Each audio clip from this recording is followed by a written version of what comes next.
तो बेटा India China Pakistan के चैप्टर में द टॉपिक सेकंड टॉपिक हम उसके डेमोग्राफिक्स अचीवमेंट्स को डिस्कस कर रहे थे। फर्स्ट अचीवमेंट या फर्स्ट डेमोग्राफिक हमने क्या डिस्कस किया था? Demographic transition. लास्ट लेक्चर में हमने डेमोग्राफिक्स क्या है, क्या उनके किस किस रेशो है अलग अलग फैक्टर्स में, ठीक है, पॉपुलेशन को लेके, ग्रोथ को लेके, डेंसिटी को लेके, अर्बनाइजेशन को लेके, फर्टिलिटी रेशियो को लेके वो डिस्कस किया। सेकंड पॉइंट आता है GDP product, gross domestic product, national income पढ़ा हमने। GDP is the value of output generated in a country during a one financial year। तो इंडिया चाइना पाकिस्तान के annual growth rate from 1980 to 2017 में कितना change आया, just a simple glimpse है। देखो India में 1980 में जीडीपी ग्रोथ रेट कितनी थी एंड चाइना में देखो कितनी ज्यादा थी। दैट इज द रीजन कि 80s और 90s में चाइना में ग्रोथ रेट डबल डिजिट रही है, तो चाइना बहुत ज्यादा ग्रोथ रेट कर पाया।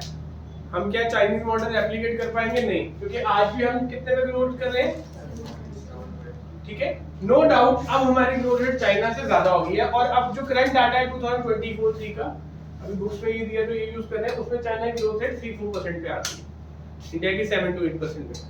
तो India is one of the fastest growing economy in the entire world, ठीक है। पाकिस्तान की ग्रोथ देखो तब हमसे ज्यादा थी।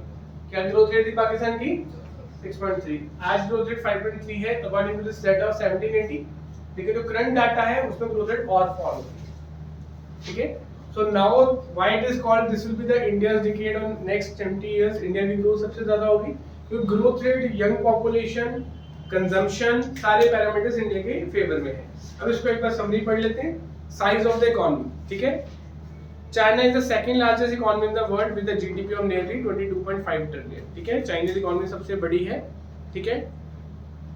इंडिया की GDP approximately 41% of Chinese GDP है। Pakistan GDP is 0.94% trillion, it is about 11% of India. एक कंपैरिजन दिया हुआ है कि इंडिया की जीडीपी इनके कंपैरिजन में कितनी है, पाकिस्तान की जीडीपी इंडिया के कंपैरिजन में कितनी है, ये आप अपनी तरफ से भी बना के लिख सकते हो, ठीक है। Growth rate during the 1980-90 Chinese maintain an average word को ध्यान रखना कि मोस्टली ईयर्स में इनकी एवरेज ग्रोथ रेट कितनी रही है, 10.3, व्हेयरएज इंडिया की ग्रोथ रेट कितनी रही, 5.7 एंड पाकिस्तान की कितनी रही, 6.3। The growth rate of both India and Pakistan have declined during 15 to 17 and India experienced at a mild increase। Mostly क्या हुआ 2015 से 20 तक सबकी ग्रोथ रेट कम हुई, लेकिन इंडिया ने थोड़ा सा उसको रिवर्स कर पाए, बाकी कंट्रीज को रिवर्स भी नहीं कर पाए, ठीक है। This was a general GDP data. एक इसका आता है सेक्टोरियल चेंजेस, सेक्टर वाइज क्या उसके जीडीपी डाटा। सेक्टर कौन कौन से होते हैं? Primary, secondary, tertiary, agriculture, industry and services. तो अगर हम agriculture, industry and services in तीनों सेक्टर्स को देखेंगे तो इनका कितना कंट्रीब्यूशन, मैं आपको फर्स्ट चैप्टर में भी आगे बताता रहा हूं जो इंडियन इकोनॉमी में, कि इंडिया की efficiency in the agriculture sector is poor, efficiency in the industry, capacity in the industry is not build up, but service sector में हम बहुत ज्यादा एफिशिएंट हैं, ठीक है। अब ये कुछ डाटा से हम उसको रिप्रेजेंट करेंगे कि किस तरह से इंडिया, चाइना, पाकिस्तान किस सेक्टर में कितना कंट्रीब्यूट करते हैं। सबसे पहले कंट्रीब्यूशन टू जीडीपी, कौन सा सेक्टर कितना कंट्रीब्यूशन कर रहा है जीडीपी। फर्स्ट चैप्टर याद है आपको, India on the eve of independence, वहां में लिखा था कि कितना एग्रीकल्चर कंट्रीब्यूट करता है, कितना इंडस्ट्री करता है, 72% अप्रोक्सीमेटली एग्रीकल्चर था, इंडस्ट्री सिर्फ 9-10% थी और सर्विस सेक्टर बाकी का रिमेनिंग था, ठीक है। अब यहाँ पे पढ़ेंगे इंडिया, चाइना, पाकिस्तान, ठीक है। इंडिया एग्रीकल्चर में कितना कंट्रीब्यूट करता है, अप्रोक्सीमेटली 16%। चाइना कितना करता है, 7%, एंड पाकिस्तान कितना करता है। तो who is contributing most in the GDP from agriculture point of view? But China का 7% हम दोनों से ज्यादा है क्योंकि जीडीपी साइज 22 ट्रिलियन है। अगर वैल्यूज की बात आएगी तो हमेशा चाइना का मैक्सिमम आएगा क्योंकि उनकी इकोनॉमी 20 ट्रिलियन है, हमारी इकोनॉमी 4 ट्रिलियन है, पाकिस्तान की 1 ट्रिलियन है अप्रोक्सीमेटली। उस 1 ट्रिलियन का 24% कितना होगा, 0.24 बिलियन। लेकिन वो 20 ट्रिलियन का 7% कितना होगा, 1.4 बिलियन, ठीक है ना। तो इसका मतलब इन वैल्यूज में बात करें as a percentage of total economy, ठीक है, as a percentage of total economy निकालते हैं। इंडस्ट्री को देखा जाए, इंडिया में कितनी इंडस्ट्री कंट्रीब्यूट करता है, 30%, एंड चाइना में कितना करता है, ठीक है, एंड पाकिस्तान में 19%। सर्विस सेक्टर इंडिया में सबसे बेटर कौन सा है, सही, टोटल 100 बन गया।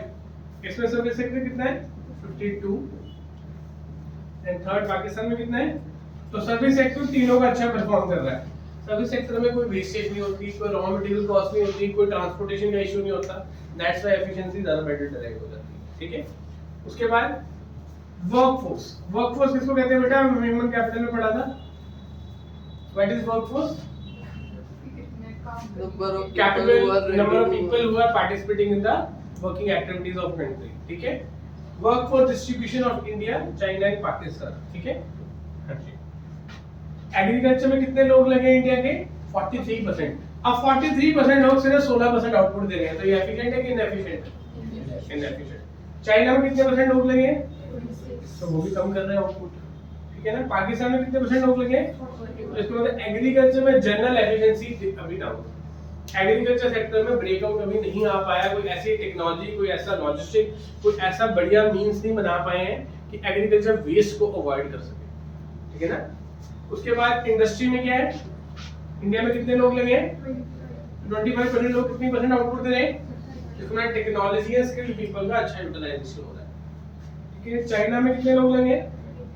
उसमें और बेटर टेक्नोलॉजी यूज हो रही है, इकोनॉमी ऑफ स्केल बेटर काम में आ रही है। एंड पाकिस्तान में इंडस्ट्री भी डिक्लाइनिंग ट्रेंड पे है, मतलब ज्यादा लोग लगे हैं लेकिन कंट्रीब्यूशन घर में बेटा 4 लोग कमाने वाले हैं, 3 लोग कमाने वाले हैं, तीनों टाइम दे रहे हैं, पर 1% 50% इनकम ला रहा है, 20% ला रहा है, 30% ला रहा है। This is something like that. GDP में एग्रीकल्चर कितना कंट्रीब्यूट कर रहा है, इंडस्ट्री कितना कर रहा है, और आपने डाटा देके एक केस स्टडी या रीजनिंग बना के पूछ देंगे which country is better, which sector is better, why it is better, on a comparison आप ऐसे आंसर दोगे। ठीक है। और सर्विसेज में कितने लोग लगे? 32%, ये भी 200 बनेगा। अब 32% लोग कितनी आउटपुट दे रहे हैं? 54%। 46% कितने आउटपुट दे रहे हैं? 52। एंड 35 कितने आउटपुट दे रहे हैं? तो इंडिया और पाकिस्तान में सर्विस सेक्टर की एफिशिएंसी में वे मोर देन चाइनीज है, क्योंकि मोटिवेशन है इंडिया में, ज्यादा अच्छा काम करोगे ज्यादा अर्निंग होगी। चाइना में वो मोटिवेशन कम है क्योंकि गवर्नमेंट डिसाइड करती है वेजेस एंड पे। ठीक है ना। इसका टेबल की एक्सप्लेनेशन एक बार फटाफट रीड कर लेते हैं। ठीक है, तो प्राची रीड कर फटाफट। All the three countries show the structural transformation. Agriculture is no longer agriculture एक मेजर कंट्रीब्यूशन नहीं करता। ये तीनों कंट्रीज में एक पैटर्न हमने देख लिया। आगे in terms of the sectoral contribution to GDP, India and Pakistan will rely heavily on tertiary sector and then industrial sector is lagging behind. हमारा जो इंडस्ट्रियल सेक्टर है वो लैग कर रहा है, पाकिस्तान का भी लैग कर रहा है, चाइना का इंडस्ट्रियल सेक्टर अच्छा है। China also relying on service sector, but its industrial sector is not lagging far behind. Industrial sector की परफॉर्मेंस चाइना की one of the best in the world है इस टाइम। ठीक है। Contribution of industrial sector to GDP.